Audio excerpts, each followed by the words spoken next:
estaban todos. Entonces escupí al techo y me cayó en la cara, porque después seguí escribanía y bueno, y aquí estoy. Me encanta, lo que hago me encanta. Y bueno, y la idea es intercambiar herramientas a los efectos que los trámites sean más ágiles y que salgan definitivos, ¿no es cierto? Que es lo que todos queremos. Aunque no lo crean, el registro también quiere que salga definitivo. Voy a empezar con la parte de, si les parece bien, de las cautelares, de las inscripciones, de las medidas cautelares, embargos, litis, medidas en innovar, y por qué no una suspensión de todo trámite inscriptorio, que eso no es una cautelar, sino que lo tomamos como una orden judicial. Entonces, empecemos con los embargos. Es importante que tengamos en cuenta qué es lo que debe contener la rogatoria y la orden judicial, la clave, el decreto de embargo. Como en primer lugar, debe estar individualizado el bien inmueble sobre el que recae la medida. Y esto no solo para los embargos, es para todas las medidas, medidas de innovar, litis, siempre tiene que ir individualizado el inmueble. El inmueble, ¿cómo lo vamos a individualizar? Con la inscripción de dominio. Es la manera más clara de individualizar el inmueble.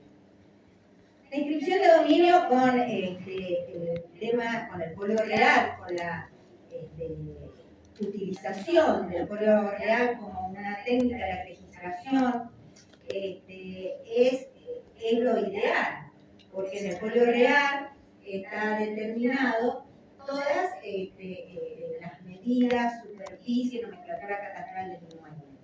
No ocurre lo mismo con las inscripciones de folio cronológico personal, que son los famosos libros que tenemos. Entonces, ahí, ya cuando estamos en folio cronológico personal, necesitamos una serie de datos que nos consignen. Esto es el número, folio y tomo de la inscripción y el año, por supuesto. Y el departamento en donde se encuentra asentado. Y acá es importante hacer una distinción. Donde se encuentra asentado, estoy diciendo, no donde se encuentra ubicado. Porque puede ocurrir que esté inscrito un inmueble en Pocito, por ejemplo, y tiene una nomenclatura catastral del 04, que es Raus. Entonces, ¿qué ocurre? Nos dicen, está en Raus, en el tomo 5 de Raus. Y no es Raus, es Pocito. Y eso, al momento de la individualización, es importantísimo para el registro. Porque nosotros, si ustedes nos ponen Rawson, vamos a ir al inmueble de Rawson. Y si no es el tomo y el folio de Rawson que ustedes me están indicando, ya sea en la rogatoria como en el oficio, se lo vamos a rechazar. Porque no corresponde a la inscripción de dominio.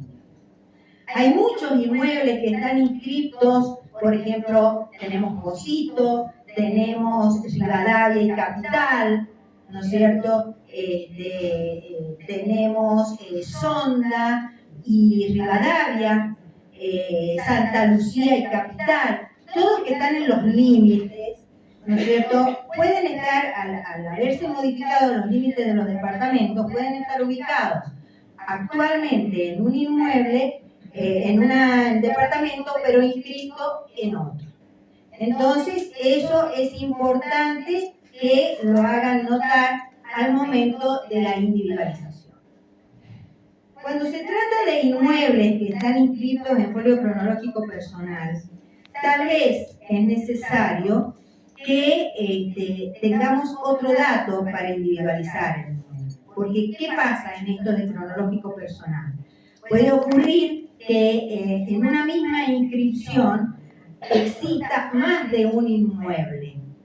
Entonces, es necesario que me indiquen sobre qué inmueble es sobre el que se quiere trabar la medida. O puede ocurrir también que se trate de inmuebles de folio cronológico, por ejemplo, la Villa Lucrecia, que es terrible, consta de 4 inscripciones y todo lo demás, y ahí hay loteos. Entonces necesitamos que se indique el número de lote del loteo original a los efectos de poder trabar la medida. Y esto no es un capricho, porque ¿qué pasa? Si ustedes quieren trabar la medida sobre el lote, supongamos el lote 1 de la manzana G, y ese lote está transferido, ¿no es cierto? Entonces no sería en esa inscripción donde se tiene que tomar nota, sino en la inscripción en donde está transferido el inmueble. De ahí la importancia de que nos indiquen sobre qué lote quieren trabar la medida. Por ahí sería conveniente que previo a que ingresen la traba del embargo o de cualquier otra medida que pretendan anotar, que soliciten un informe de dominio del inmueble para ver dónde está y evitar los gastos, ¿no es cierto?, de la traba, que salga provisoria y que después tenga que volver a ingresar, que vuelva a salir provisoria. Entonces, más vale pedir o una copia de consulta sin valor legal para asegurarnos que esté ahí el inmueble que necesitamos, o un informe de dominio. Entonces ahí vamos con mayor seguridad. Otra cosa que es importante a los efectos de la traba de los embargos es indicar el tipo de embargo de que se trata.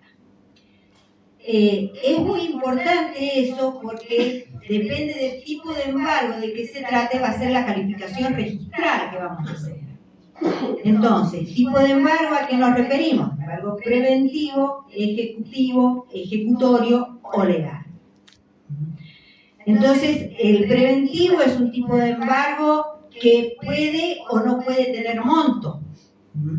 Lo mismo que el embargo legal.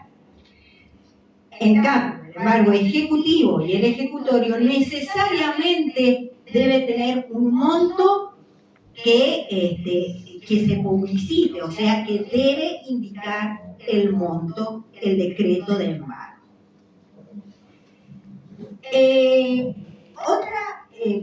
Otra cosa que califica el registro, en contraposición de unos con otros, estamos hablando del embargo preventivo legal, del ejecutivo y ejecutorio, es la tasa registral que se va a pagar. La tasa registral en el embargo ejecutivo y en el ejecutorio es el 2 por mil del monto, mientras que en el preventivo y en el legal es una nota marginal. Y eso está establecido en la ley impositiva anual, en el artículo 12, que se refiere a la parte de las tasas registrales. Entonces, es importante que determinen eso, que esté determinado en el oficio y en la rogatoria.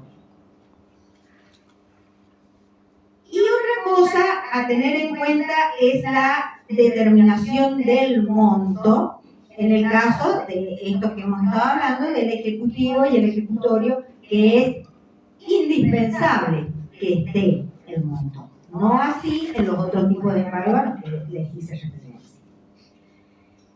Hay algo que está sucediendo en varios embargos que nos han ingresado, que son embargos que se han trabado en dólares.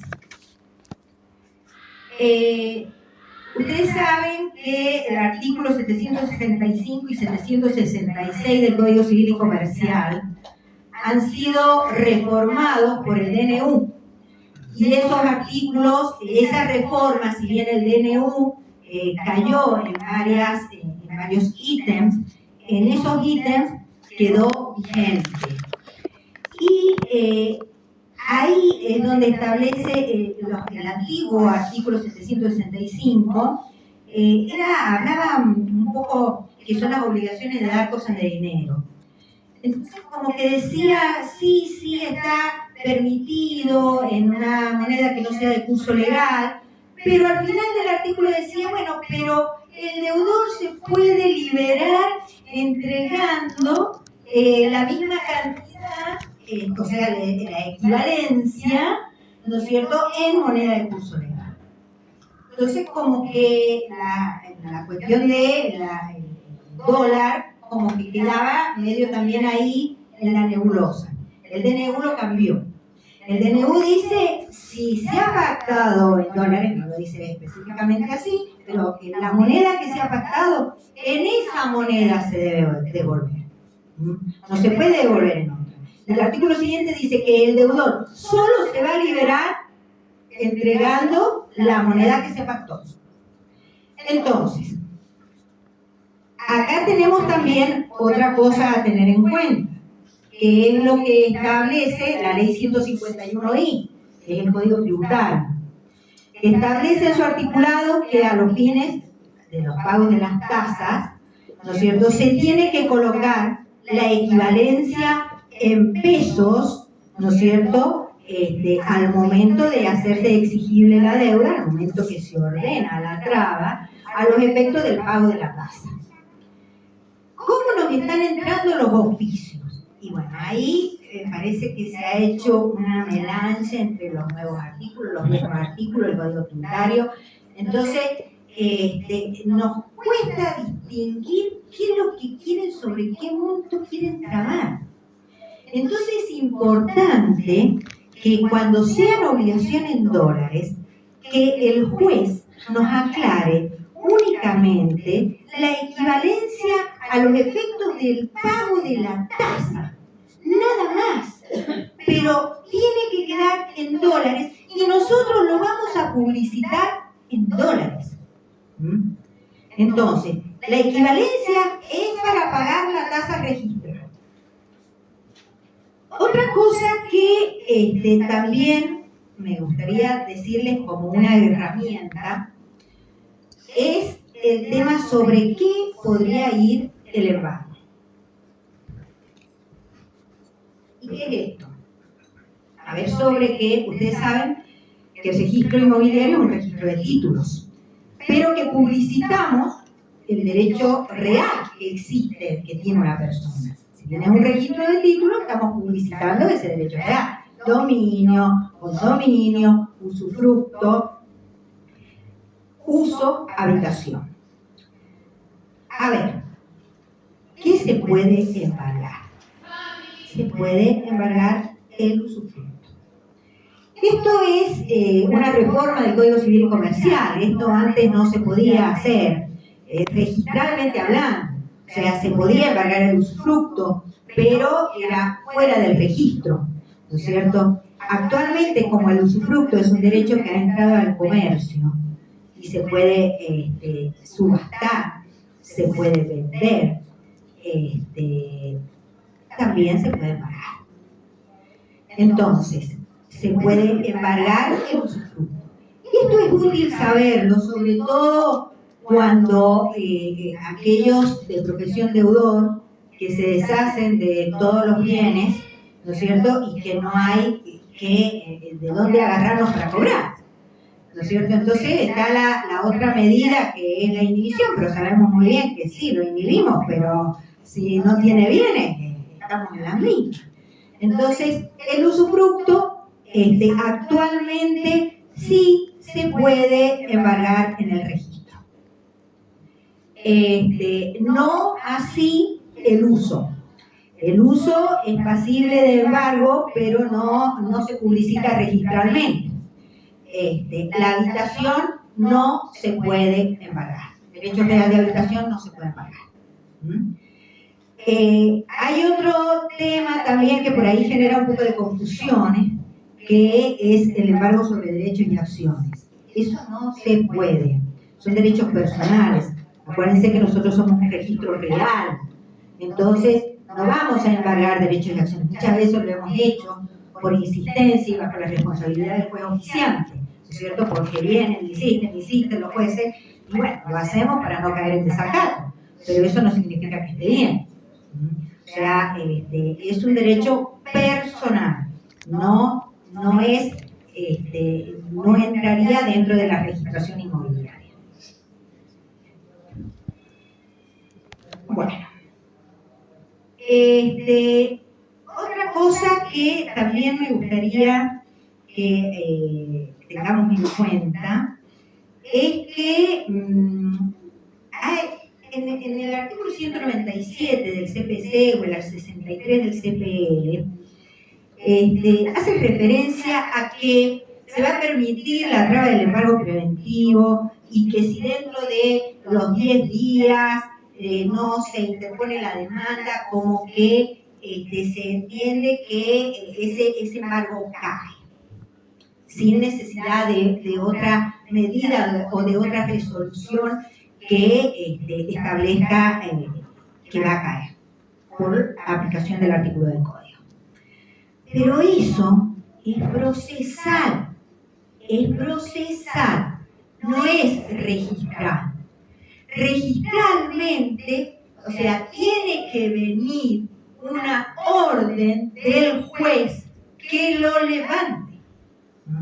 No es de pleno derecho registralmente hablando.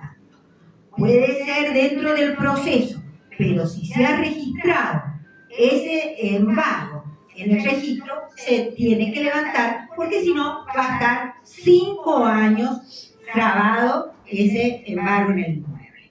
5 años o 180 días si es que salió provisorio. Depende, obviamente. Entonces, es importante que tengamos en cuenta eso. Y eso se lo digo como abogada, que puede servir tanto para el actor como para el demandado, ¿no es cierto?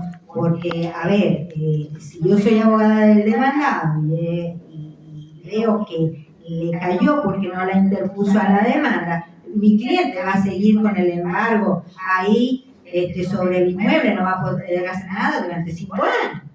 Entonces, a ver, como abogado del demandado, tengo que ver que se haya cumplido con los términos procesales para ver si le puedo pedir al juez que levante o no levante la medida ordenada.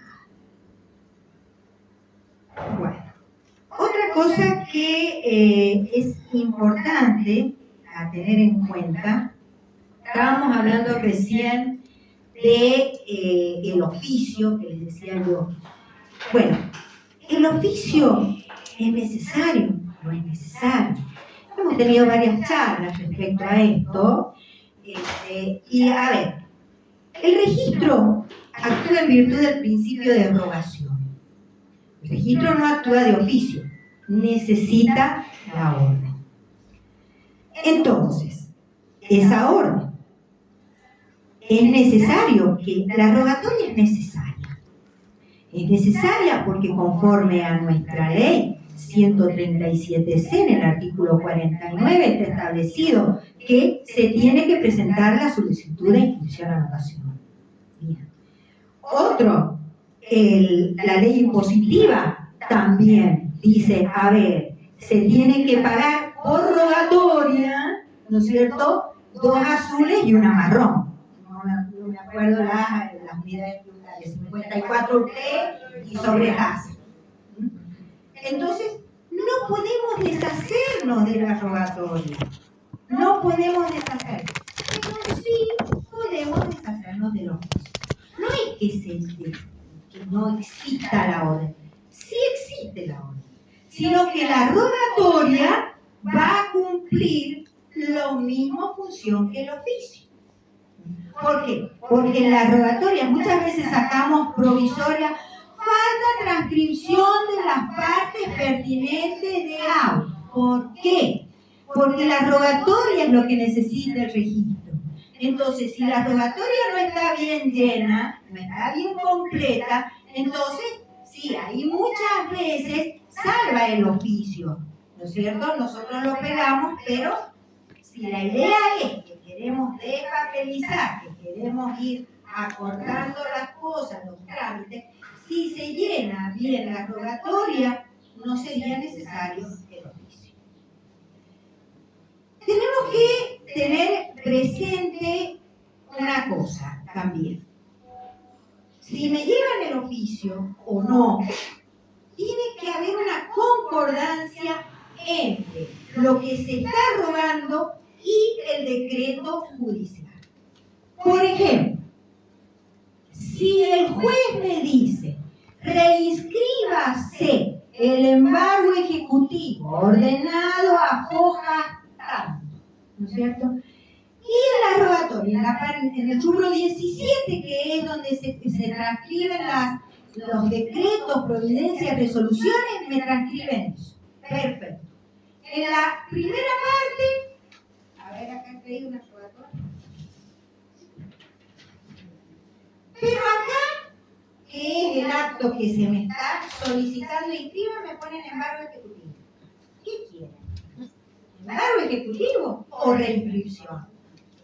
Eso es importantísimo, porque ahí va a estar dada la prioridad que tienen.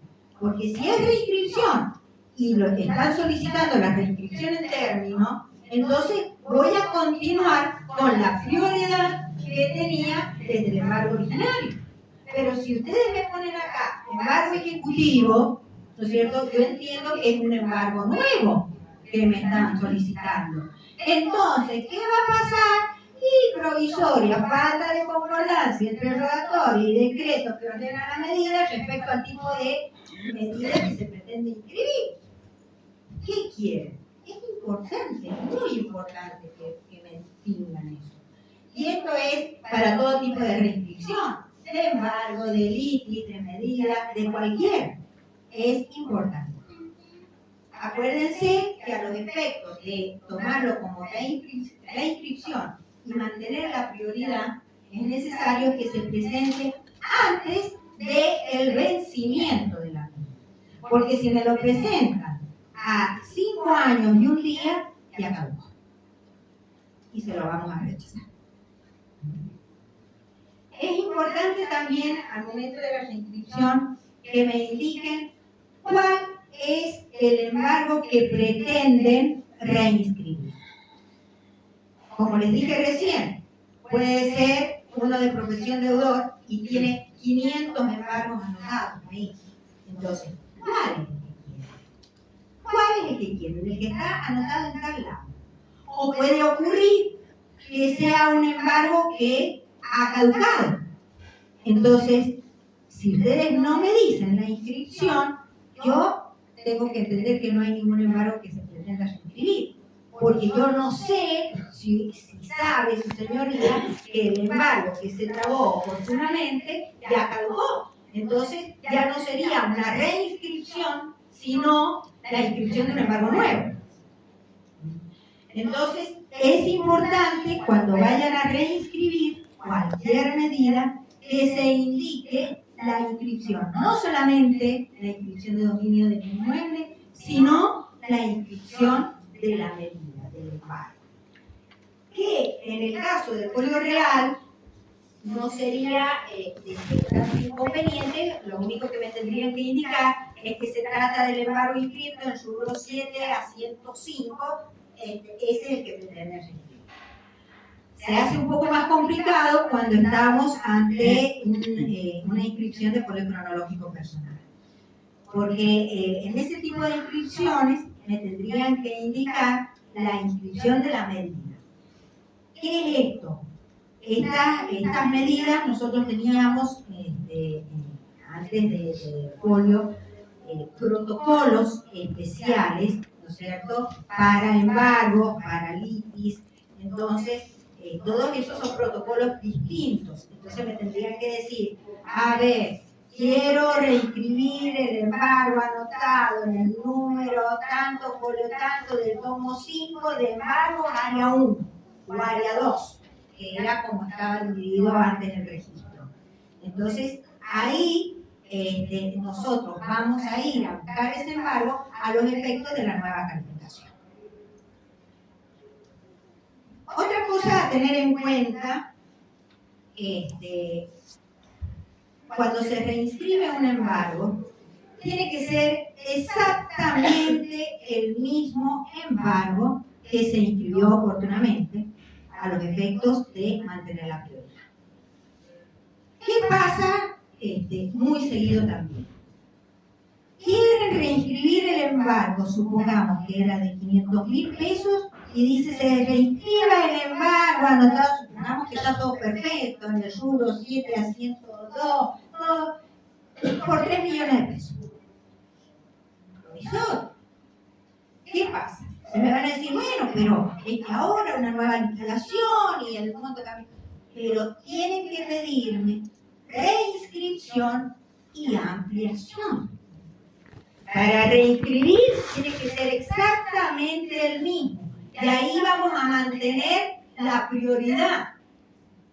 Porque a ustedes lo que les interesa es mantener la prioridad. Entonces, reinscribimos y ampliamos. Pero primero la reinscripción tiene que ser sobre el mismo embargo, el mismo monto, todo. Otra cosa que también nos sucede es respecto a las trabas de los embargos, es los montos. El juez me dice, trabes embargo por 3 millones de pesos más 560, que es el 30% destinado a intereses y costas. Me lo transcriben en el rubro 17. En el rubro 9, que tiene que poner el monto, 3 millones de pesos. Falta de concordancia, no es lo mismo. No es lo mismo. Si me ponen 3 millones de pesos, no es lo mismo. 3 millones de pesos más 500 destinados a intereses y costos. O supongamos que no pongan otro monto, que pongan únicamente 3 millones de pesos más intereses y costos. No es lo mismo. Es importante que lo determinen a los efectos de la publicidad. Después, otra cosa que es importante es el rango, cómo va a ser la prioridad. Si yo hago un embargo y luego lo amplío, la prioridad va a tener desde el primero que se anotó, el embargo originario. Ese es el que me va a dar la prioridad. La ampliación es del embargo original y sigue la suerte del principal. En los embargos, si por ejemplo se cancela el embargo originario, también se debe cancelar la ampliación porque es una consecuencia del primitivo. Entonces, eso es muy importante que lo tengan en cuenta. También cuando sale provisorio. Cuando sale provisorio y después se le da definitivo, el término se cuenta desde la primera fecha, no desde la provisoria. Porque eso también ha pasado. Nos han pedido la reinscripción de un embargo basándose en la fecha en la que salió definitivo y no es así. Es desde la fecha en que se trabó. Por ahí también toman en cuenta la fecha de la ampliación. No, es la fecha de la traba original. Eso tengámoslo presente para que no se nos venza, que no se venza, ¿no es cierto? Y que no se pierda la prioridad. Hay otra cosa que por ahí, es más, ahí tengo un recurso que tengo que contestar, no de abogado, de escribano, pero que dice, pero todos los abogados también se quedan. En el sentido de que, a ver, ¿por qué le ponen el 19 de septiembre, por decir una fecha, si me ha salido el 20 de octubre? Y esto es muy sencillo. Es la prioridad.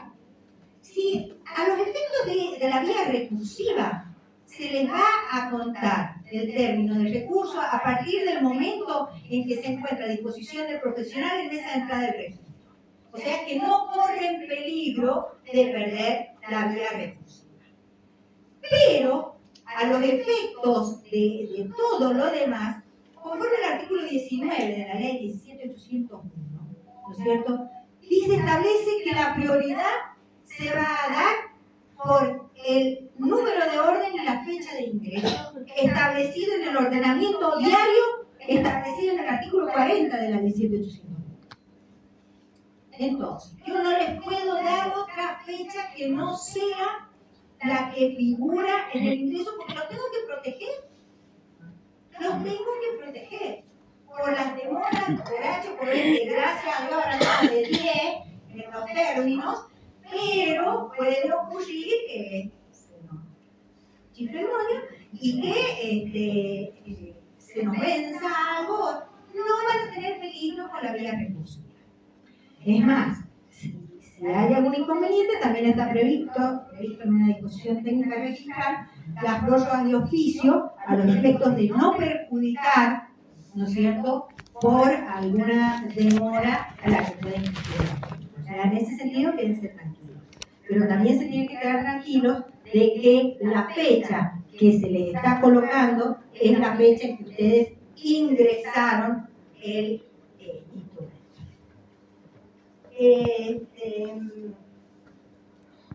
Bueno, vamos a la conversión. La conversión se aplica lo mismo que en el tema de las ampliaciones en el sentido del cómputo. Siempre se computa desde el embargo original. Los 5 años va a ser desde el embargo original. La conversión en ejecutorio, ¿no es cierto? Esto, ¿qué pasa con este tipo de embargo? Ustedes saben que el embargo ejecutorio es cuando ya estamos en la ejecución de sentencias. Entonces ya estamos por sumatar el 19. Se dice en doctrina que existe como que hay un desapoderamiento a favor del juez que entiende la causa de ese inmueble. Pero no nos confundamos. Estaba leyendo para venir acá a charlar con ustedes un artículo de una abogada de Buenos Aires que, con lo que no estoy de acuerdo, lo cito porque no estoy de acuerdo, que asemeja el embargo a una hipoteca. Por favor, para mí estaba rebasada. El embargo no traba la transferencia. Por consiguiente, por más que sea un embargo ejecutorio, se podría llegar a transferir el inmueble. Ahora bien, el que compró no va a ser de muy buena fe. O sea, si se está viendo que hay un embargo ejecutorio, ¿no es cierto? No lo compré a este porque ya lo está por subastar, si es que no está subastado, ¿verdad? Entonces, eso tenemos que tener cuidado y aconsejar a nuestros clientes que previa a alguna compra o algo es necesario pedir un informe para ver en las condiciones de dominio que se encuentra el inmueble. Y si nos encontramos con un ejecutorio, decirle, no, espera, vamos a ver el expediente, con cualquier embargo, o con cualquier medida, vamos a ver el expediente, a ver en qué condiciones está. Porque puede haber ocurrido que se haya llegado a un arreglo, ¿no es cierto?, en el expediente, se haya pagado, se haya levantado en el expediente, pero nunca ingresó al registro. Después, otra cosa que tenemos que tener en cuenta, que es una modificación que ha hecho el Código Civil y Comercial y también el CPC, el nuevo, ¿no es cierto?, en el sentido de que antes, con el Código de Vélez y con el CPC anterior, el monto que se publicitaba, pagando ese monto que se publicitaba, se liberaba, ¿no es cierto?, el tercero adquirente. Hoy no es así. Hoy no es así. Y hay ya fallos. Tuve la oportunidad de estar en una jornada de derecho laboral aquí en el siglo libanés, que se habló de eso. Uno de los fallos que se dio para estudio era uno que incluso antes de la modificación del CPC, pero ya vigente el nuevo Código Civil y Comercial, ya se apeló una resolución del juez que había dicho que no se podía liberar con el pago del monto publicitado, sino que era necesario su actualización, como lo establece el Código Civil y Comercial.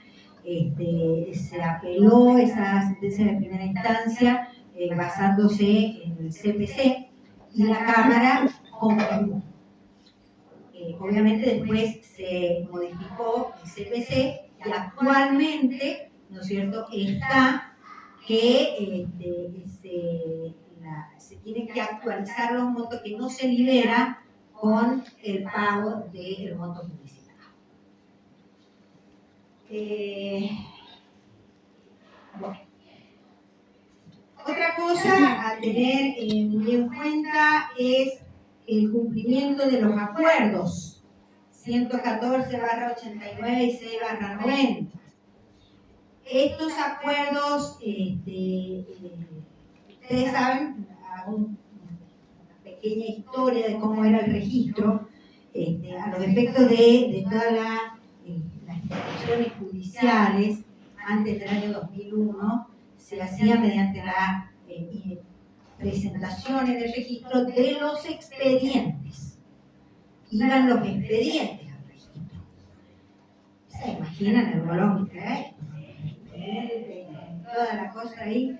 Entonces, de ahí se dictó la disposición técnico registral, la 24, pero antes de eso ya se había dictado por acuerdos de la Corte, decretivo 114/89 y 6/90, diciendo que, porque también todo era que lo tenía que firmar el juez. Entonces, ¿para qué teníamos la justicia? ¿Para qué las vamos a dar así?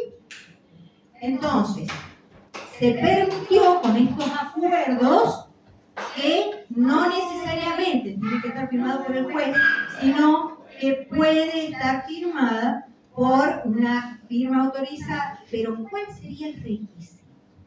A ver, ¿quién lo sabe? De tantas provisorias, ¿cuál es el requisito? Que me digan el firmado juez. ¿Por qué?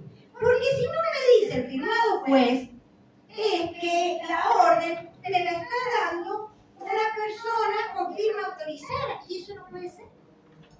El registro no responde a eso, responde a lo que el juez me ordena. Entonces, sí, puede ir firmada por alguna firma autorizada, sí, pero tiene que estar completa. Es así que el acuerdo del 114 establecía que lo podrían firmar los secretarios, y el 6/90 agregó a las firmas autorizadas y decía que o bien se debía acompañar la orden, ¿no es cierto?, en copia certificada, o la transcripción. Y entonces ahí está el famoso que siempre lo ponemos, que son viejos los acuerdos, pero para nosotros siguen teniendo vigencia. El carácter de la registración. Bueno, esto creo que ya lo saben, pero vale la pena hacer una refrescadita. Son 3 tipos conforme a la ley registrada: definitiva, provisoria y condicional. Definitiva, la inscripción definitiva es aquella que no adolece de defectos, ¿no es cierto?, ni de forma ni de fondo. La provisoria es la que sí, la que le falta algo a los efectos de subsanarse. Y las condicionales, que ahí por ahí entra la confusión. La otra vez me entró un oficio diciéndome que había salido condicional por existencia de un certificado. Ustedes saben que conforme al artículo 23 de la ley 17801, el certificado me bloquea el dominio. El certificado de reserva me va a bloquear el dominio en el sentido de que no puede ingresar otra cosa mientras dure la vigencia de ese certificado que van a ser 15 días, ¿no es cierto?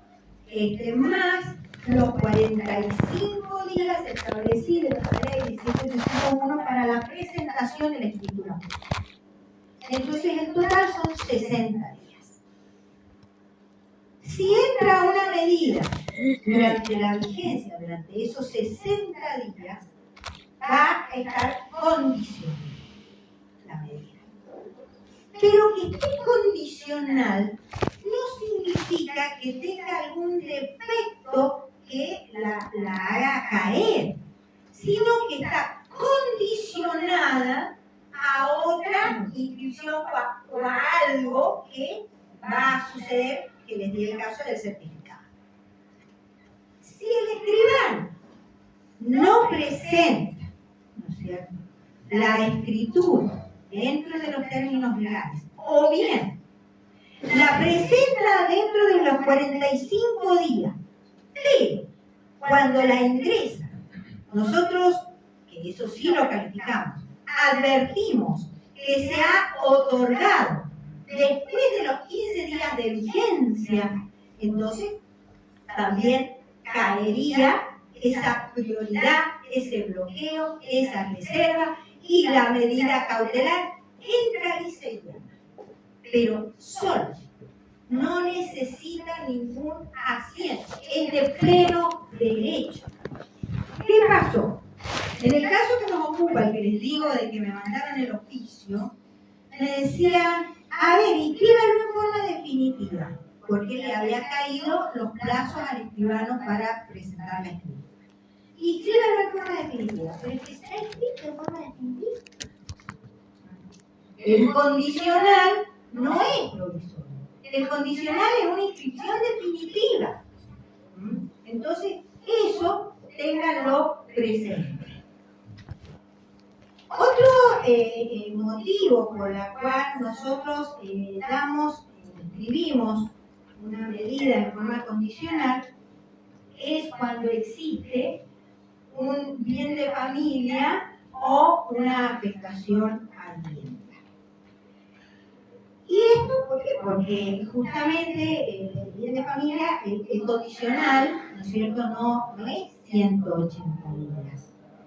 En el caso de que sea condicional porque existe vivienda o bien de familia.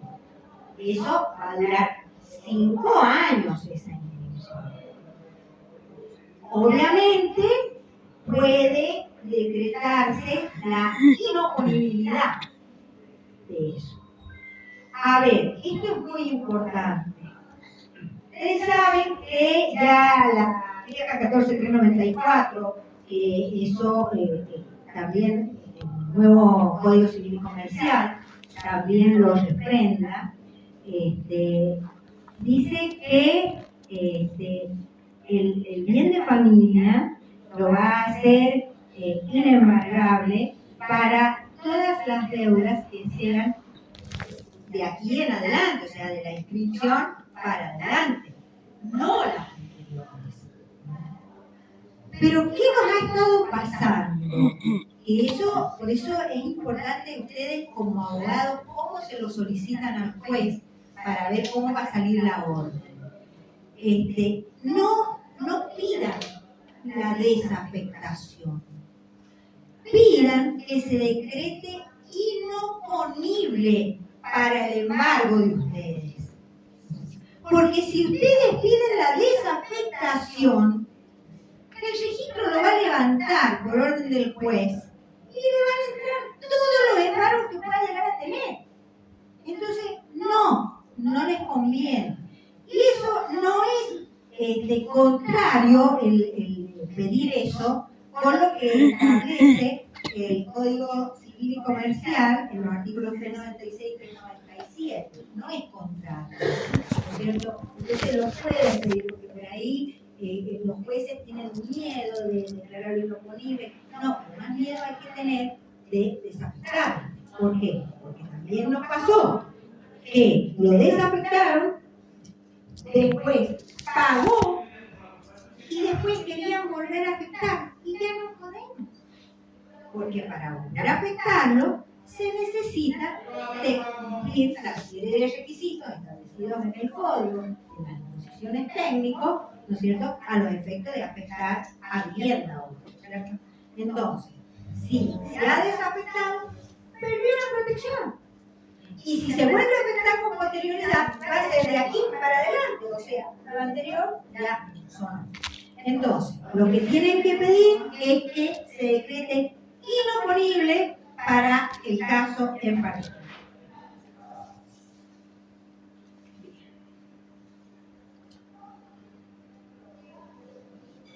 También sale condicional por la existencia de la cláusula de inembargabilidad. Este es otro tema. La cláusula de inembargabilidad es una cláusula prevista en la Carta Orgánica del Banco Hipotecario Nacional, no del Banco Hipotecario ahora S.A. No en la primera Carta Orgánica, sino después en la modificación. Ahí es donde se previó. Entonces, esa inembargabilidad estaba prevista a los fines de la protección del crédito del banco. Pero también estaba la posibilidad que se mantuviera la cláusula de inembargabilidad a los efectos de protección del inmueble, siempre y cuando se trate del primer ocupante, o sea, de aquel que tuvo el beneficio. La cláusula de inembargabilidad, cuando se cancela la deuda, ¿no es cierto?, puede subsistir aún ante la cancelación de la hipoteca. Acá hay discusiones, no solamente doctrinarias, sino también jurisprudenciales, respecto al alcance de la inembargabilidad. Hubo una sentencia de Cámara hace bastantes años atrás en la cual decía que la cláusula de inembargabilidad no tenía el mismo alcance que la afectación a vivienda hoy, de bien de familia. Por consiguiente, para que tenga el mismo alcance, se debería afectar ese inmueble también, aunque tenga la cláusula de inembargabilidad, también a vivienda, que es lo que exige actualmente. Eso ha sido muy discutido, pero se van a encontrar en el registro, a lo mejor si alguna vez tienen un informe, pueden encontrar inmuebles que tienen ambas cosas, tanto la cláusula de inembargabilidad como la afectación a bien de familia. Y eso es por esa corriente que hubo hasta hace bastantes años atrás, en el que se estableció que la protección no era la misma. Bueno, ahora voy a pasar un poquito a lo que es la disposición técnica 4. Perfecto. Antes de que empecemos a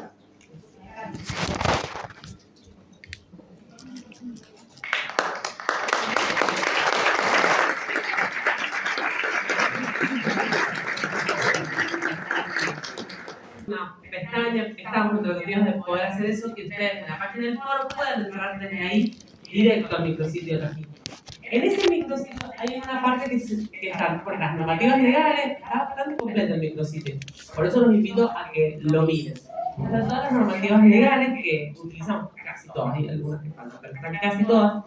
Están los formularios están en blanco, que es para el llenado, y los formularios están también con los modelos, con todo lo que les está diciendo Alejandra que tiene que estar sí o sí, está ahí.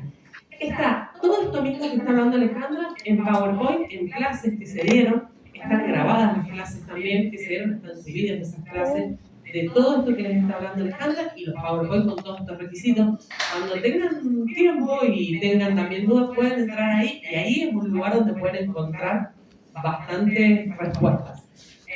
Bueno, ahora la dejo a Alejandra para que sigan. Me han pedido, no sé si nos da con poco tiempo, porque viene tormenta, y si quieren, ¿cuánto?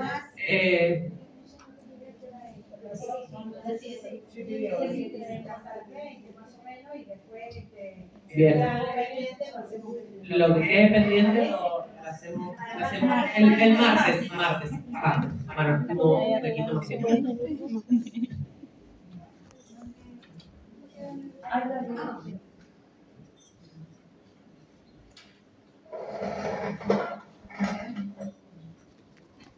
¿Me escuchan?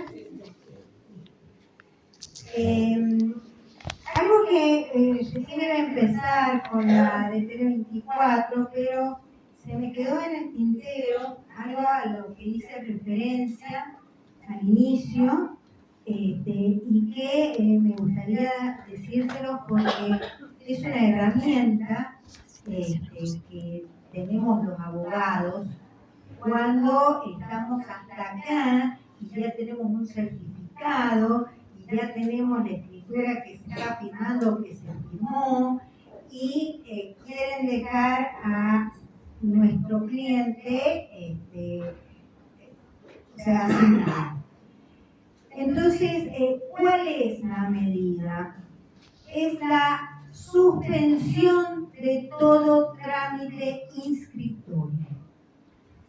A diferencia de las medidas cautelares, ¿no es cierto? Esto se toma como una orden. No se inscribe en el rubro 7 como todas las cautelares, sino que se lo hace en el rubro 6. Y eso va a trabar todo lo que ingrese a ese inmueble. Eso incluso es más efectivo que una medida de no innovar. ¿Por qué?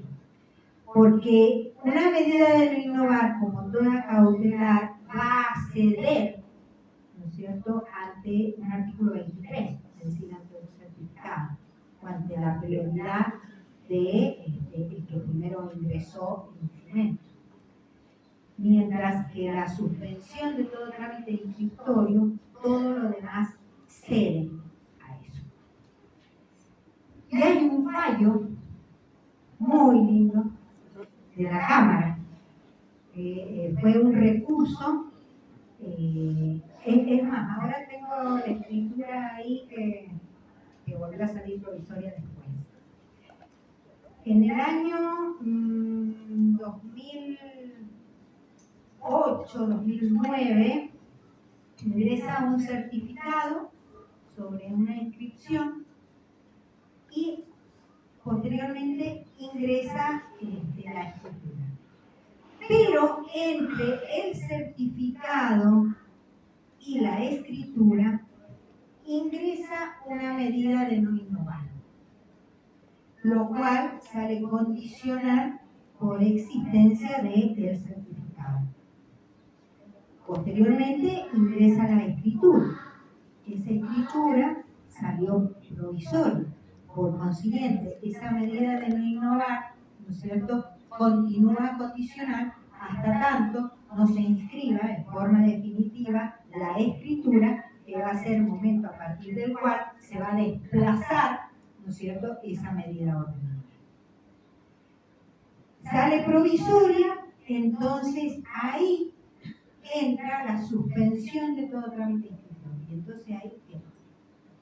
A los poquitos días, porque parece que esto ya venía medio, o sea, salió provisoria y a la semana ya el escribano ya estaba ingresando para darle definitiva.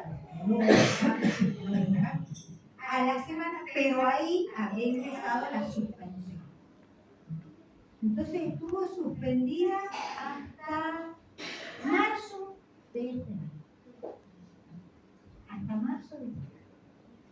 Esta orden, ¿no es cierto?, cuando ingresó el escribano la escritura para definitiva, no se le devolvió. A veces el registro la reservaba, pero en ese caso en particular se le devolvió.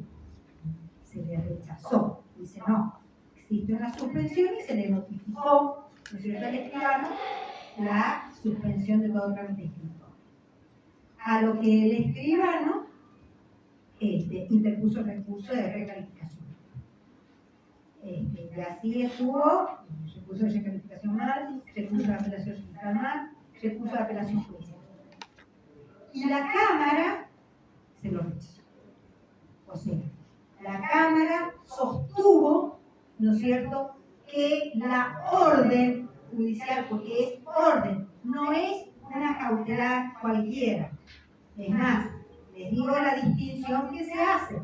La colocamos en el rubro 6, no en el rubro 7, donde van las restricciones y gravames.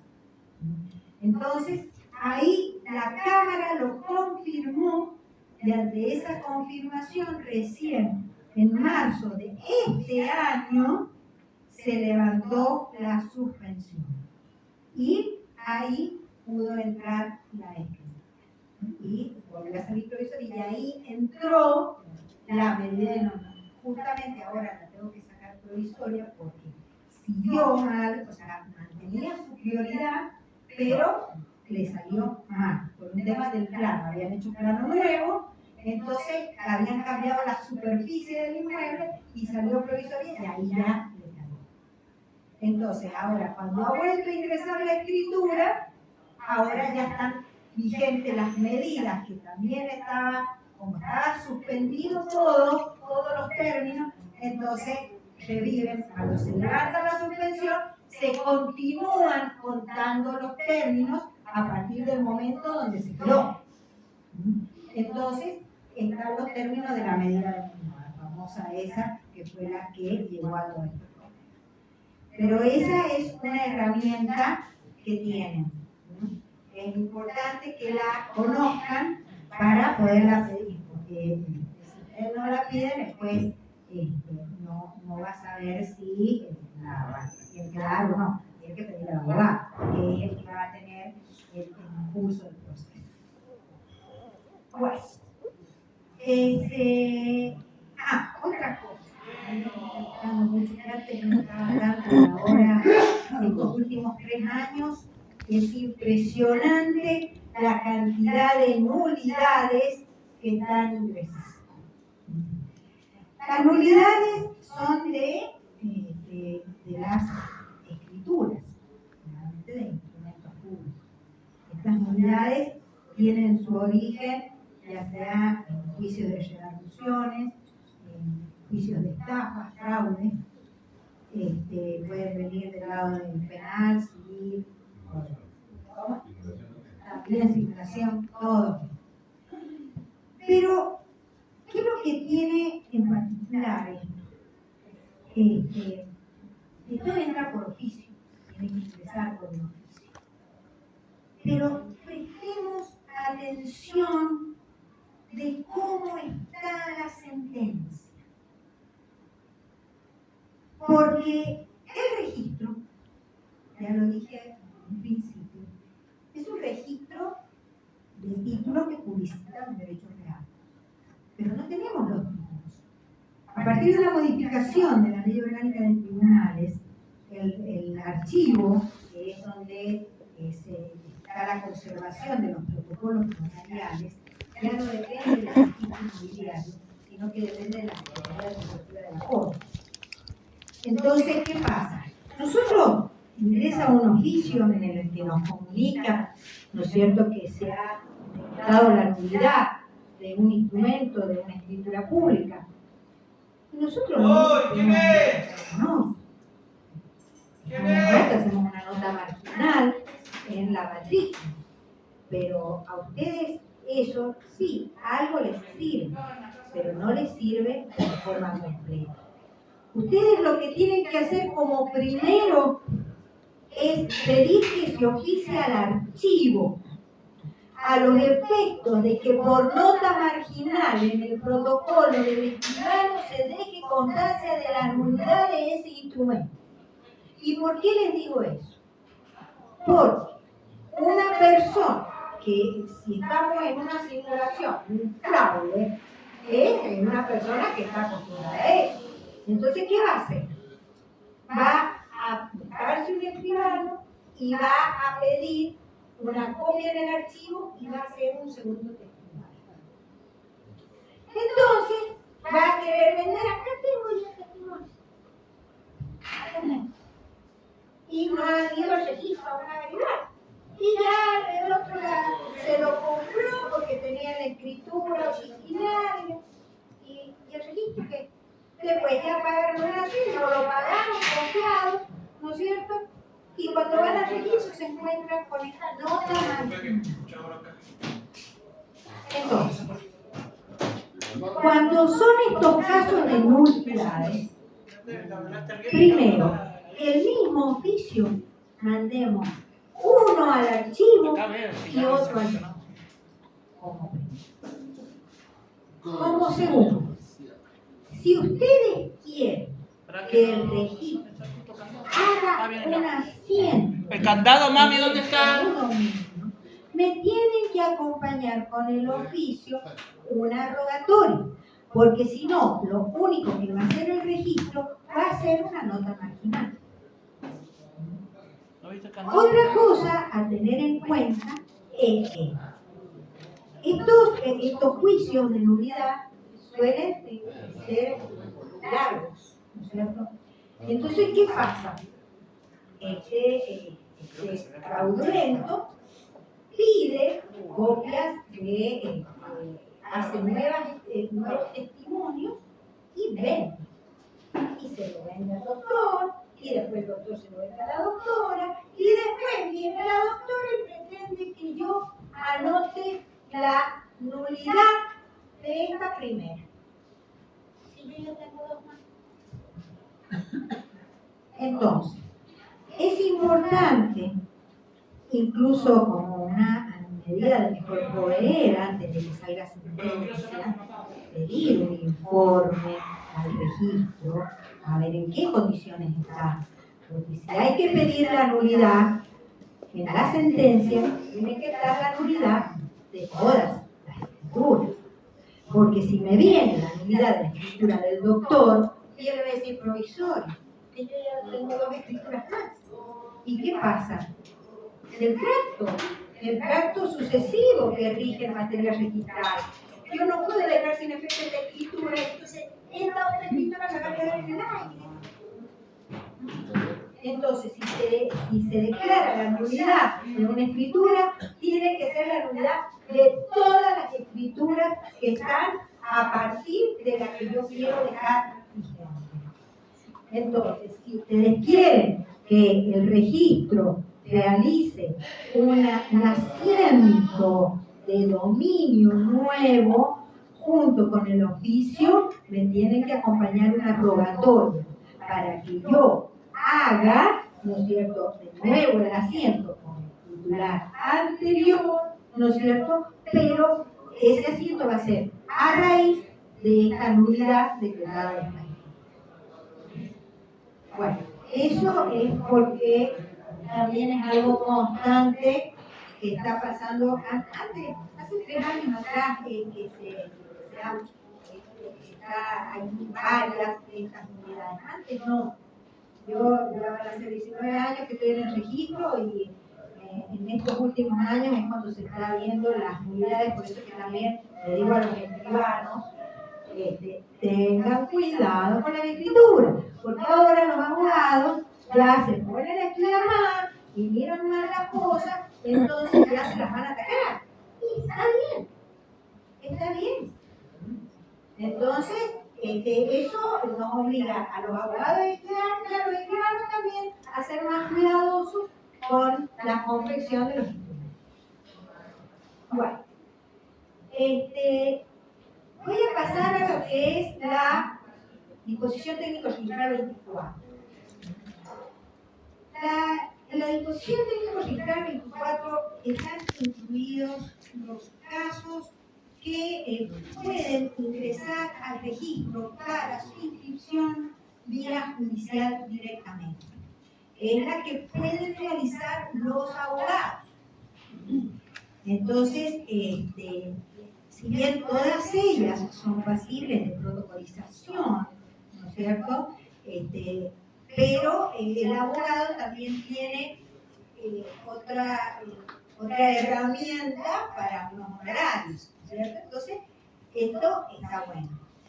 Pero no es que todo pueda entrar en la judicial. A ver, los juicios, por ejemplo, de escrituración requieren escritura pública, porque la sentencia de escrituración me va a decir sí, doy la razón, tienes razón, no vino, sí vino, se presentó en el juicio, escritura registral, no se presentó, sale la sentencia, perfecto, pero es la sentencia para escriturar, porque ese es el derecho, o sea, los boletos de compraventa me dan a las partes, ¿no es cierto?, hacen nacer en el adquirente un derecho personal para exigirle al otro, al titular registral, a que le firme la escritura. Conforme el Código Civil, el viejo 2505, que ahora se ha mantenido, ¿no es cierto?, ¿qué me exige? Título y modo. El título es la escritura pública. Entonces, todos estos supuestos, los otros días también ha entrado una, que ahí estamos, que ese es de un recurso que no entraba, era una dación en pago. ¿No es cierto? El juez había ordenado que se cumpla con la dación en pago. Es decir, se tiene que hacer la escritura pública. ¿Cuáles son los supuestos en que vía judicial puede llegar al registro?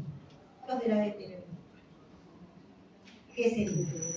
La subasta, la usucapión, el sucesorio, el divorcio. Viendo con buenos ojos y en algunos supuestos podría llegar a la división de condominio, pero en algunos supuestos depende de cómo está el proceso, cómo se ha llevado, cómo ha salido la génesis. Porque si no está completa, se requiere la escritura pública, que es lo que debe ser. Obviamente la expropiación también, vía judicial, puede ser que entre por expediente judicial o administrativo. Entonces, vamos a empezar con la subasta. El artículo 491 del CPC ya estamos hablando del proceso de ejecución y me dice que a los fines de la ejecución es necesario que se grabe el pago. Entonces, una vez que se ha acabado el pago, con la sentencia, iniciamos el proceso de usucapión. ¿Qué es lo que me dice el código? Y ahí la subasta, ¿qué me dice? Están mezclados los artículos acá.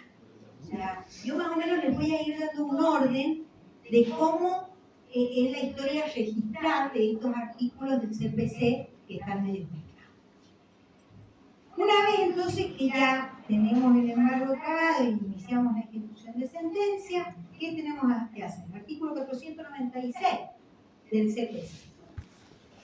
Que antes de ordenar la subasta, dice, se tiene que solicitar al registro un informe de dominio del inmueble, embargo y división. Entonces, ¿qué es lo que es? Acá tienen que pedir varios informes, no solamente el registro. Porque si estamos hablando de las condiciones de dominio, hay que ver las condiciones de dominio, lo pedimos al registro. también hace referencia de las deudas de impuestos, tasas y construcción. Entonces, ¿eso a dónde lo tenemos que pedir? A rentas o de municipalidad. También hace referencia el artículo a la subsistencia del Estado parcelario. Este es el artículo nuevo del CPC. Ha incorporado todas estas cosas. La subsistencia del Estado parcelario, ¿dónde lo voy a pedir? Acá.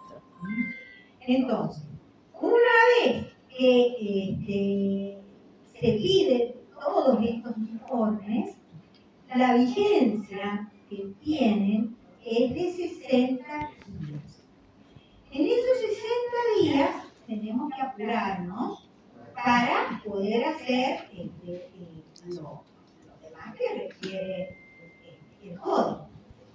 Una vez que se ha pedido esto, ahí ya el juez, ¿no es cierto?, sabe cuáles son los otros embargos o medidas, ¿no es cierto?, que puedan existir anotadas en ese inmueble. Y es, si hay otro embargo, que se hace la citación, ¿no es cierto?, de los otros jueces embargantes a este juicio, que es donde se va a trabajar. Y es el momento, es aquí, en este momento, en que está la disposición técnico registral 25. Entonces, ahí, la disposición técnico registral 25 es la publicidad noticia que se hace para los casos de subasta, para los casos de usucapión, de la prescripción decenal y de la expropiación. Entonces, ahí, en este momento, es que se tiene que ingresar al registro del oficio, ¿no es cierto?, donde se solicita que se tome nota de que se ha iniciado este proceso para subasta, este proceso de ejecución para subasta, que se va a subastar. Y esto es importante hacerlo, porque de aquí que lleguemos a la subasta, el titular registral puede querer vender o quiere sacarse ese inmueble. Entonces, si nosotros hemos tomado nota de la DTR 25, ya no va a ser de buena fe el adquirente. Entonces ya no puede decir, yo no sabía cómo es. Entonces es importante que no olviden. Acuérdense que la disposición técnico registral 25 consta de dos etapas que se comunican a la primera es cuando está ya el proceso de ejecución en el caso de la subasta. En la usucapión, por ejemplo, cuando se inicia, en la expropiación también cuando se inicia. Y la segunda etapa es cuando se subastó o cuando se expropió o cuando salió la sentencia ya de usucapión. Salió la sentencia a favor o hubo un desistimiento. Puede haber un desistimiento de la acción o puede ser que la perdió. Entonces hay que también anotarla porque si yo tengo la anotación de una DTR 25 de inicio de un proceso, después ese proceso por H o por B cayó, o salió una sentencia que no fue favorable, o lo que sea, si yo no la levanto, eso se va a mantener. No tiene término. La DTR 25 no tiene término. Entonces, hay que levantar. Entonces, eso ténganlo presente. La DTR 25 no es un informe. Por consiguiente, tiene que venir firmado por el tribunal. No lo pueden firmar los abogados, porque es una orden. Si bien es una publicidad noticia, es una publicidad noticia que traba. Es una publicidad noticia que va a justificar la buena o la mala fe de un tercer adquirente. Entonces, eso tiene que ser firmado por el juez o por las personas autorizadas. El artículo 523 del CPC, en el caso de la justificación en el nota la anotación de la litis, siempre también se tiene que notar en esto que está diciendo de la DTR 25 también. Están ordenando las dos cosas. La litis está establecida en el artículo 1905 del Código Civil Comercial. ¿No es cierto? Que justamente eso, siempre digo yo, San Juan siempre ha sido adelantado, ¿no es cierto? Porque nosotros teníamos la DTR 25 y recién en la modificación del Código Civil y Comercial incorporaron como una litis. En otras provincias esta litis es interno, pero nosotros como analistas que tenemos la DTR 25, que no solamente para los estados, sino también para otros procesos, como los indicados. Entonces, a lo mejor conviene las dos cosas, ¿no es cierto? Que están actualmente los jueces están ordenando las dos cosas, que se tome nota de la iniciación del proceso y que se tome nota de la litis. Acá en la provincia de San Juan, la litis, nosotros le aplicamos un criterio que nosotros nuestra medida cautelar, es decir, que va a caducar a los 5 años, mientras que la DTR 25 no va a caducar. Entonces, eso es lo que la conveniencia de la DTR 25. Si bien el juez tiene que ordenar la litis, porque tiene que cumplir con el artículo 1905 del Código Civil y Comercial, ¿no es cierto? Pero también yo creo que a ustedes como abogados les conviene las dos cosas, porque por ahí al abogado litigante, yo soy abogada litigante, tenemos varias causas y tenemos que ver 5 años acá, 5 años acá, 5 años acá, y ya se nos va. Entonces la litis puede caer. Y es importante que no caiga, porque también hemos tenido un caso en el registro, que todavía se están peleando. Uno es un sucesorio, y otro es un sucesorio donde se ha subastado el inmueble, y otro es una usurpación sobre el mismo inmueble. Entonces, ahí está. Estaba ordenada la litis en uno, había caído la litis, pero el otro tenía una DTR 25, entonces ahí están peleando los jueces porque los dos sacaron sentencia. Entonces, eso, fíjense bien. Para la DTR 25, bueno, pero eso ya vamos a hablar en el capítulo. El artículo 523 del CPC dice que el juez, antes de ordenar la subasta, va a informar a el deudor a que presente el título bajo apercibimiento de obtenerlo a costa de él. Esto es algo que les quiero decir para que lo tengan presente. ¿Cuál es el título en el caso de que sea una inscripción proveniente de, por ejemplo, un sucesorio o una subasta, otra subasta? No hay, porque pueden ser expedientes de hace 30 años, 50 años, que ya no existen, no tenemos sentencia, ¿no es cierto? Porque eso que tenemos la aprobación de la subasta, una resolución, pero no está protocolizada, ¿no es cierto? Con la sentencia, con la sentencia. Entonces, ahí se puede echar mano de lo que establece la ley registral, en el sentido de que las inscripciones registrales sirven de título al gobierno. Cuando por ley están destruidas los títulos.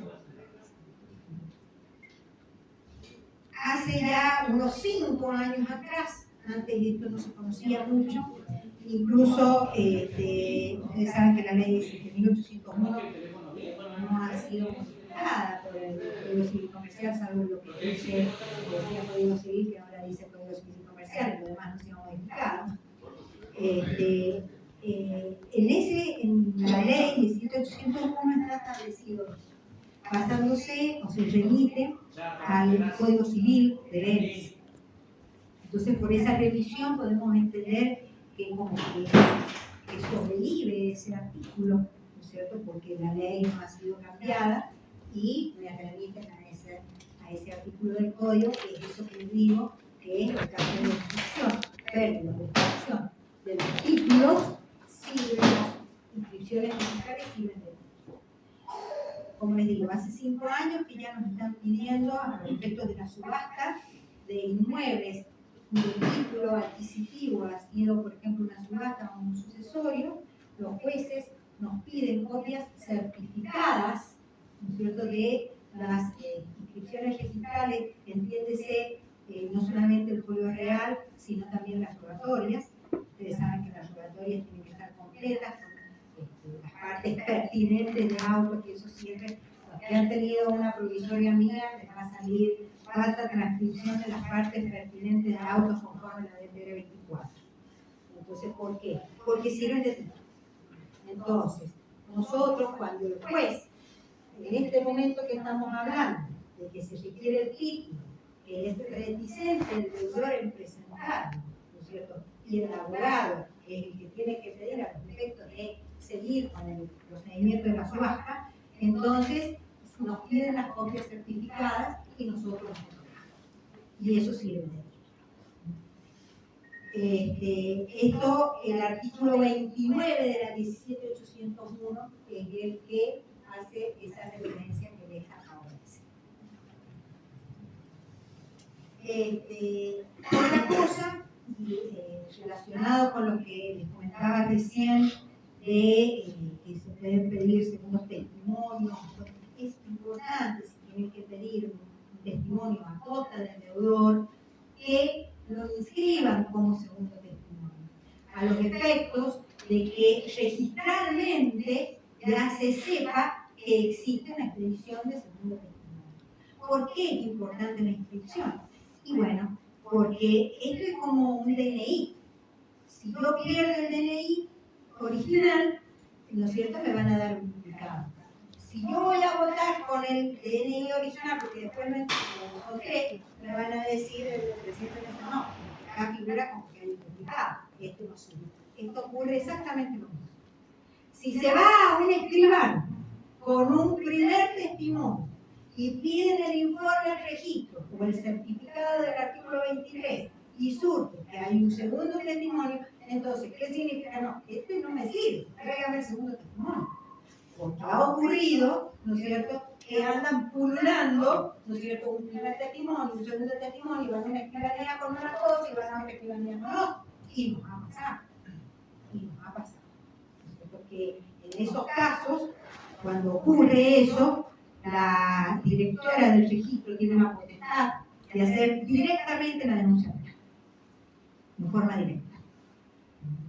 La denuncia penal cuando se encuentra que con 2 testimonios vendiendo el mismo inmueble. Ya nos ha pasado. Entonces, y es acá, ya en esta instancia, donde es el momento de pedir la acordada 40. La famosa acordada 40 del año 50 y pico, que tiene validez a los efectos de pedir certificado en el caso de subasta. Y tiene la validez de certificado, porque también tenemos la acordada 40 para los sucesorios. Pero esa acordada 40 para los sucesorios tiene la validez de informe. En cambio, para la subasta tiene la validez de certificado. ¿Qué es? Que bloquea. Que va a bloquear el dominio por 30 días. Esa es la validez que tiene la acordada 40 para subasta. 30 días. Obviamente que es importante que se pida el certificado también de inhibición.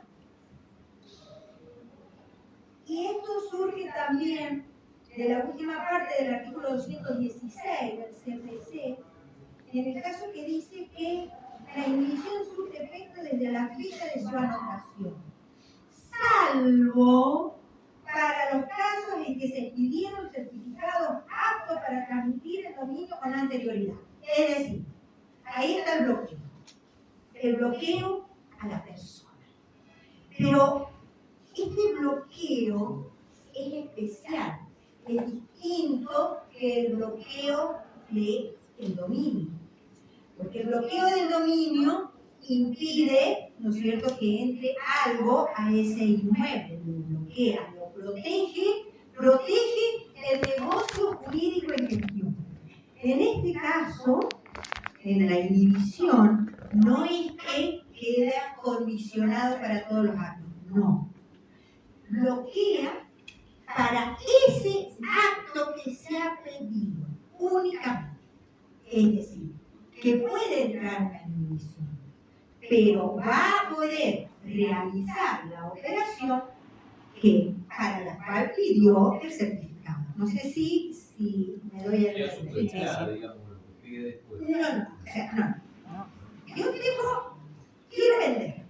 En este caso, es la subasta, que es el certificado que es la acordada 40.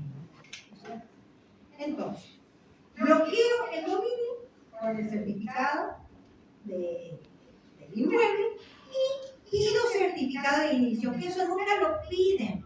Nunca lo piden. ¿Por qué no lo piden? Tienen que pedir también para la persona. Porque a lo mejor le entra otro, como no le alcanza para cobrarse, ¿no es cierto? Y ya está esto, ya está para subastar este inmueble y le mete una inhibición. Y después no voy a poder vender yo, no voy a poder subastarlo porque va a estar inhibido. Entonces, hay que pedir certificado de inhibición. Entonces, va a estar bloqueada esa persona, ¿no es cierto? Bloqueada no va a valer otra inhibición para esa subasta. Para otra cosa sí, va a estar inhibida. Pero para esa, no. O sea, esa es la diferencia entre el certificado de inhibición y el certificado de dominio. ¿Más o menos? Sí.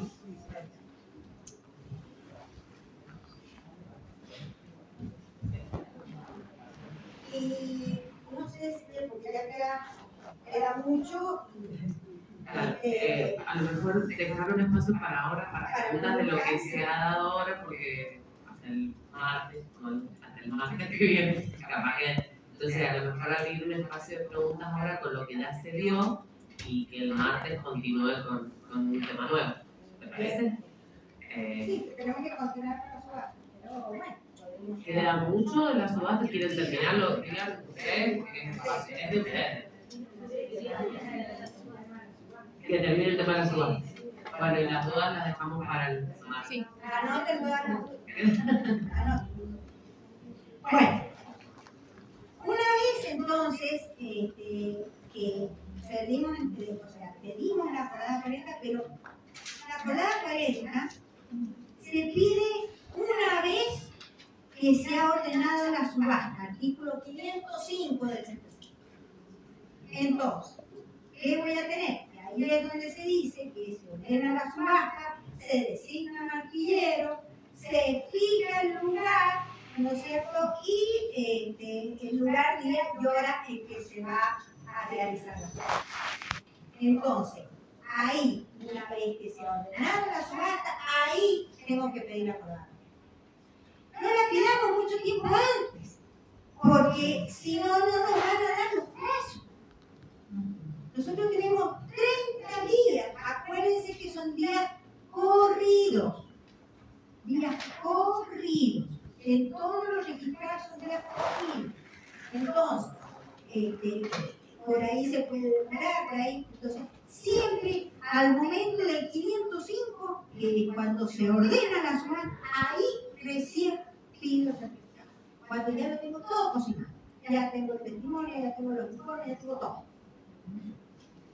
Y tenga presente que si por H o por B no se hizo la subasta en el término, se dijo, en el día que se hizo, bueno, fíjense si tienen necesidad de pedir otra acordada 40 para seguir manteniendo bloqueado el otro. Una vez que ya tenemos esto, estamos con el 506. Previo a inscribir el dominio en nombre del adquirente en su acta, se tiene que ordenar el levantamiento de todas las cautelares. A ver, ya dijimos que en un primer momento, que en el que traba 60 días, se pidió un informe. Ahí se pide un informe, ya se sabe quiénes son los interesados y se los tiene que citar para que se presenten en este juicio, que es donde se va a realizar la subasta.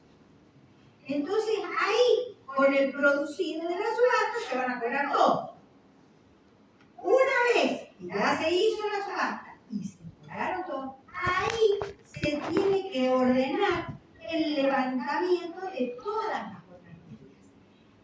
En este caso en particular, cuando estamos ante una subasta, sí, el juez de la subasta puede ordenar el levantamiento, aunque sea de otros juzgados. Pero se tiene que dejar en claro que es porque se está subastado. Porque si no, el registro se lo va a soltar. Es decir, no, falta de concordancia entre el diputado que me ordena y el que ordena la medida, o sea, respecto al juzgado, carácter, todo. No. Tiene que especificar que el juez de la subasta, que ya está desinteresado, entonces ordena. Es importante que cada una de las medidas que se pretenden, o sea, los levantamientos genéricos no van. Tienen que ser específicos. Me tiene que indicar, levante el embargo y quito el suelo 7 haciendo tanto de tal. Levante. No me pueden decir, levante todas las medidas. ¿Sabes? La palabra provisoria es la que más acuérdense que la hipoteca no es un gravamen especial, es un derecho real. Así que tiene que ser muy específico. Las hipotecas, la forma de levantarse es por escritura pública, que es la misma manera en que se constituye. En estos casos, sobre todo de las instituciones hipotecarias, el juez puede ordenar el levantamiento, pero tiene que ser muy específico. No me puede decir como cualquier embargo. Es un derecho real que se está levantando. Entonces, tiene que ser específico. Doctora, disculpe, ¿el certificado de inhibición qué tiempo dura? En el caso de la acordada 40 va a durar lo mismo que el certificado de 30 días. Por eso ustedes tienen que esperar que es acordada 40. Bien. Es acordada 40. Doctora, y en caso de que falle la subasta por falta de postores y den una nueva fecha de subasta, la acordada 40 se va a tener que volver a llegar. Exactamente. 30 días es conveniente que la gente.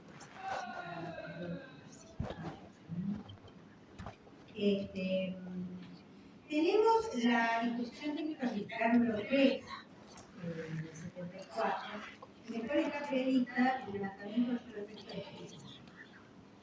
A ver, acá hay otro inconveniente que se está.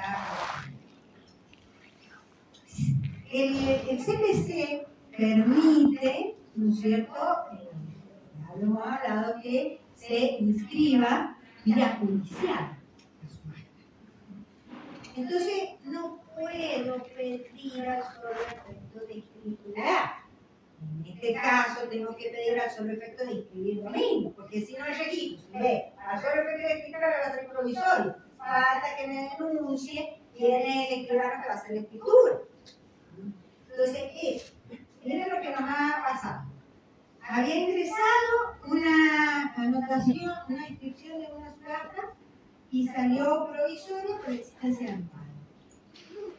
Después viene la orden, pero eso también tenemos que tener cuidado, porque si yo ya he bloqueado, porque el hecho de que yo haga una presentación, ya voy a bloquear el dominio, porque el principio de prioridad es el que rige en materia registral. Entonces yo tengo que mantener la prioridad de ese ingreso.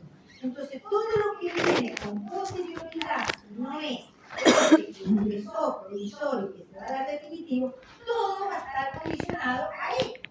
Entonces, repele todo lo demás, repele por esta presentación. Entonces, ¿qué pasa? Viene para definitiva, ordénese el levantamiento de los embargos al solo efecto de escritura. No. Entonces ahí, fíjense ustedes, tienen que solicitarle al juez al solo efecto de inscribir el dominio, en todo caso, porque ha venido vía judicial. Porque si es al solo efecto de escritura, yo tengo que pedirle al escribano que vaya a empezar la escritura pública. Entonces, eso hay que fijarse bien. Si han decidido, que también está previsto en el código, en el CPC, de que se protocolice, ¿no es cierto? Entonces, en esos casos, sí. Si van a pedir al solo efecto de escritura, tiene que ser previo a que tenga ingreso al registro. Previo. Entonces, ahí se van a levantar al solo efecto de escritura y se tiene que denunciar cuál es el escribano. ¿Por qué se tiene que denunciar? Se tiene que denunciar porque es al solo efecto. Es decir, que únicamente se va a considerar levantado ese embargo para la escritura de ese escribano. Nada más. Porque es para eso que se está levantando, no para los demás. Entonces, de esa manera estamos evitando que la registrar lo venda, se haga, dice, ya me levantaron el embargo todo, voy a entrar lo mío, porque ya supongamos que venció el certificado, entonces al caer el certificado ya está, entonces queda limpio, lo voy a vender, ya se levantó el embargo. Va a levantar, tiene que certificar, tiene que denunciarse el escritura. Entonces, ingresa. Esa escritura, ahí se va a tener por cancelar. Si no, el embargo como que sucede. Entonces, eso. Bueno, después tenemos ya la disposición técnica artículo 24, se tiene que presentar copias certificadas. Copias certificadas, no van a llevar la rogatoria completísima, ¿no es cierto? Copias certificadas, aunque tiene que estar completísima, ¿no? Porque si no se la vamos a sacar luego. Sí, porque eso les digo, las copias certificadas se las devolvemos, porque eso es lo que ustedes me van a entregar a su libro. Copia certificada juntamente con la comunicación del registro. Entonces, para que sirva del título, porque tú hablando recién, tiene que estar en la rogatoria. Entonces, me presentan las copias certificadas, que eso se les pasa mucho. Bueno, y ¿qué es lo que voy a pedir de la los autos que demuestra el remate, el que lo aprueba, el que ordena la puesta en posesión y su cumplimiento. O sea, el que ordenó la puesta y cuando después el oficial de justicia fue y lo puso, ¿no es cierto?, en posesión. El que tiene por aunado el precio y el que ordena la inscripción. Eso es lo que yo necesito. Yo necesito inscripciones judiciales para inscripciones notariales que protocolicen, ¿no es cierto?, las actuaciones, incluso para el tracto de realidad. ¿Qué podrás? Son importantes estas, cualquiera, si falta alguna de estas, ¿no es cierto?, va a salir. Acuérdense que respecto a la compra en comisión, ¿no es cierto?, no funciona en el caso de ejecución hipotecaria. También establece el artículo 503 del CPC que en el caso de las compras en comisiones se tiene que presentar un escritito donde dentro del término de 3 días de la subasta, donde se denuncie el respondente, ¿no es cierto? Y eso, si hay algo de eso, tienen que acompañarlo dentro de las copias certificadas. Porque si no, si me presentan únicamente el acta de remate, ¿no es cierto?, ahí va a salir una persona que no es la realmente control completo. Entonces me tienen que encontrar ese escrito también en donde se denunció al Antes de que esté, perdón, dijo dentro de los 3 días, pero después de que esté aprobada la subasta. Se dice el artículo 503 que dice dentro de los 3 días de presentar.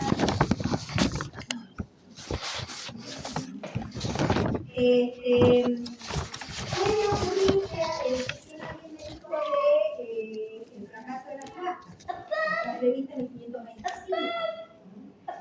Entonces, cuando se trata de un caso de fracaso de la subasta, tiene que rogarse de esa manera. En este caso, dice que la aprobación de la subasta no la tenemos porque no tenemos subasta, pero sí va a haber una resolución en donde va a decir que tiene al acreedor, ¿no es cierto?, como anteriores se dejó el inmueble a los efectos de cobrarse con el producido con el valor.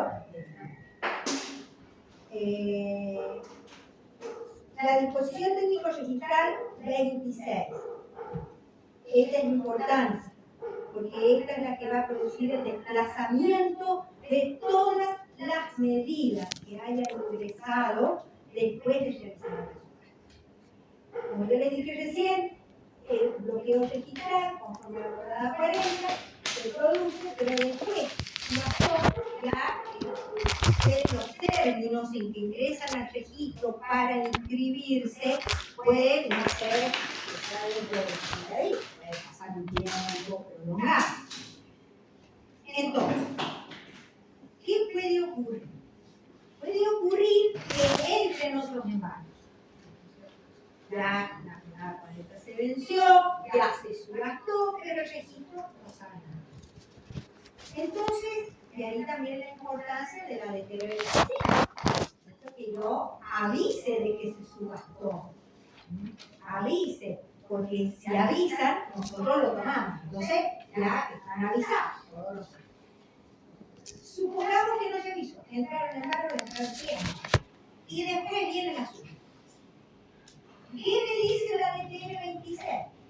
Que cuando ingrese el documento portante de la subasta, ya sea vía judicial o una escritura de autorización, ¿no es cierto?, se van a desplazar todas las medidas a partir del momento en que se ordenó la subasta. Presten atención, que se ordenó la subasta. ¿Se acuerdan que yo les dije el artículo 505 del CPC? Ahí. Desde esa fecha se desplaza. No cuando se aprueba. La fecha de la aprobación es la que se tiene en cuenta los fines registrables. Es la fecha que se publicita en el asiento de adjudicación en subasta. Pero la que desplaza es la que ordena. Es la del artículo 505 del CPC. Bueno, la rogatoria se tiene que llenar, como dijo acá la directora, está todo para no perder el tiempo respecto a eso, de cómo se tienen que llenar las rogatorias, está también en el sitio, está todo indicado, de todas maneras, cualquier duda, saben ya. ¿Qué más?